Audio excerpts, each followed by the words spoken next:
Doing out there? This is John Wayne Mercure from beautiful, beautiful Chandler, Arizona. And I'm talking to you today about something I think is really important. Why? This guy got the shaft. I mean, you think people, they treated him so bad, he killed himself.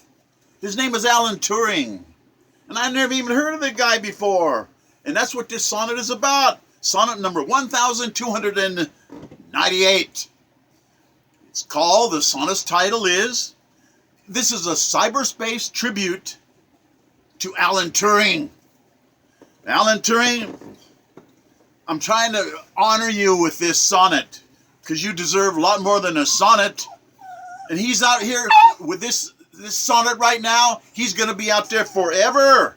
And I'm glad to do that for him because he gets credit for nothing. And it's bad. It's really bad. Now in cyberspace, it's out there forever. Eternally, it's going to be thanks to true geniuses that made this possible. Those people that made YouTube possible. This sonnet is going to be out there forever, perpetually. YouTube inventors, they made it possible. And I want their names out there because, yeah, you're getting paid a lot. Well, good. YouTube inventors, Yaweed Karim, a genius. And his associate, his partner, Stephen Chen, a genius. Chad Hurley, a genius. And then there's Bill Gates. Look what he's achieved. Google giants, there's other giants like that, like Sergey Brin. He started Google with his help. The guy that helped him was Larry Page. Larry Page, another genius. Then there's Steve Zuckerberg, Facebook, another genius. Jimmy Josie Wells, another computer geniuses. These are all brilliant minds. They're getting paid for their talents. They're extraordinary talents. They're being paid a lot. Good. That's capitalism at its finest. Getting rewarded and paid for your talents. I am so happy for them. It's our republic, our government of capitalism, if we can keep it, said Benjamin Franklin. Getting paid for your talents, that's capitalism. And all of you mental giants are reaping lots and lots of money, and you've earned every penny. And you make investments, and these people I mentioned, these heroes, these mental geniuses, they have given jobs to thousands and thousands and thousands of people. And I'm telling you that you've gotten paid for the geniuses you are. But I'm telling you, a lot of people get the shaft. And Alan Turing really got the shaft. Who was this man? Well, I didn't even know who he was, but my videographer, I mean, he's a genius too. Dr. Mohammed Fregan, his doctorate in chemical engineering and mathematics. I mean, this guy, I can't even boil water, but this guy, he told me about this movie. A terrific movie. The name of the movie is The Imitation Game. I don't like that. I don't understand. It's a crime not to make the movie Alan Turing, to give him higher honor because he deserved it. The Imitation Game, what's that about? It's about the birth of computers and who designed them and who thought of them. And Alan Turing, he saved 12 million lives in World War II through his genius, Alan Turing's genius. He doesn't get any credit for any of that. Here's how he did it. The Nazi Enigma machine's code was a puzzle within a mystery unsolvable. But guess what? Alan Turing, he solved it. His IQ was way past 185. He was a mental giant. Another Albert Einstein. Now Albert Einstein, he had to run away from Germany to get away. I mean, they persecuted him that bad. And it's a good thing he left. Just think, if he had stayed in Germany, they would have threatened his family. They would have made him work on the A-bomb. And Hitler would have won the war. And I wouldn't be talking to you. And we'd all be dead. That's what he was going to do to all of us. And I'm telling you, he would have won the war. But Albert Einstein had to flee. Another genius, Nikola Tesla, died poor. Van Gogh, he was sinking fast.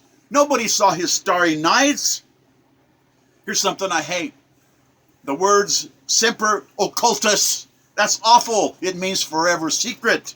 That's the Secret Intelligence Service of England. the SIS, otherwise known as MI6. You know James Bond and all of his agents, MI6? Well, MI6 has spies around the earth, and they knew about Alan Turing because he broke the code for them, and they left him twisting solely in the wind. I mean, they let him commit suicide, I guess. He had to. Why? He was treated so badly. That was satanic betrayal for MI6, and I will never again feel the same about MI6 for what they did letting him down. They could have helped him, but no. Semper occultus, like a cult or something. Always secret. They wouldn't even help him. That's cruel negligence.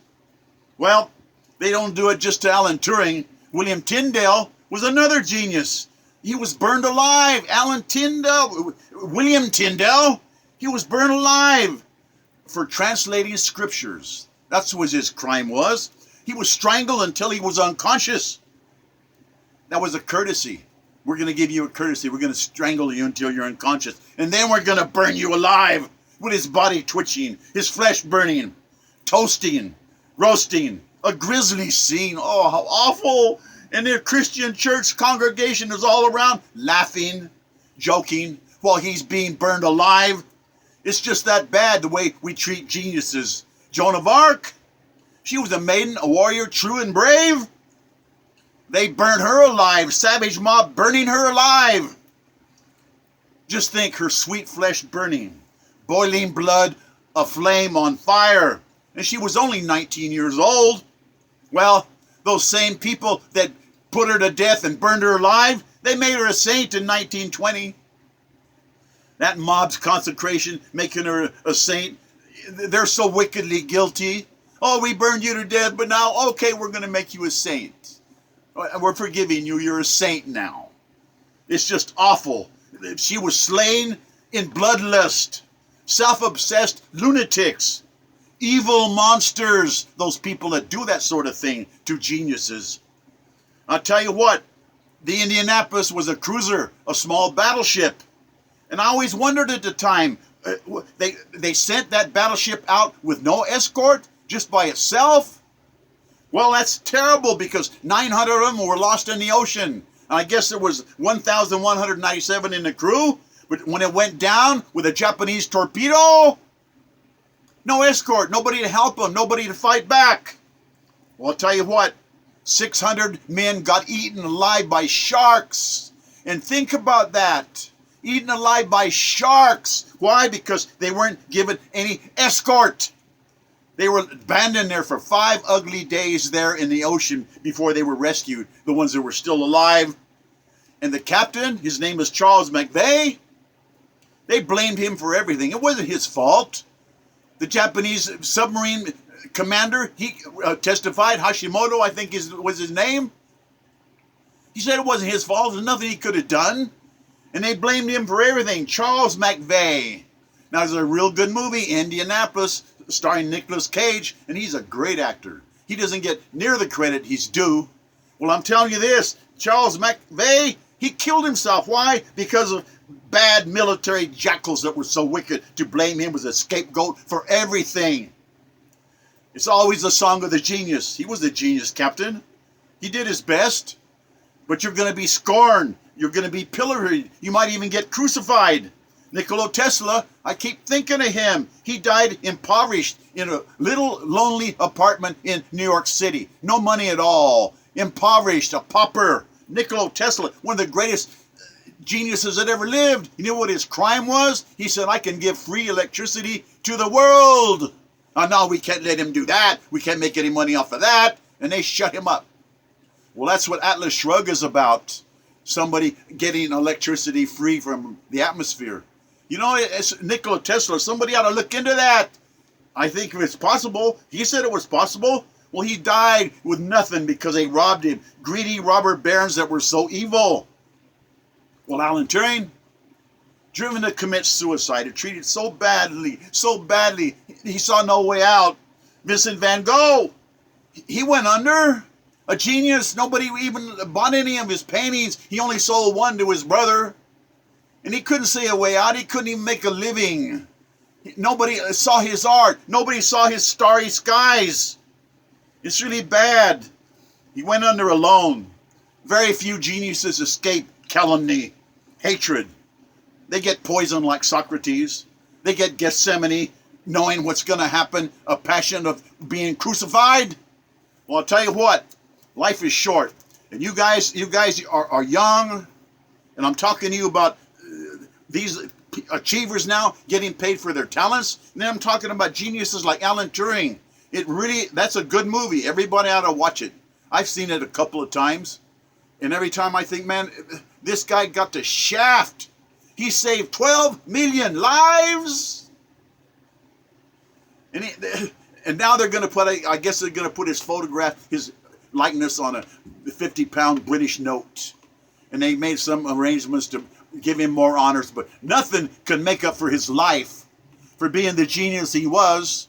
He was there trying to figure out the computer code, and he had these people around. He said, I can't have them around. They're going to hold me back.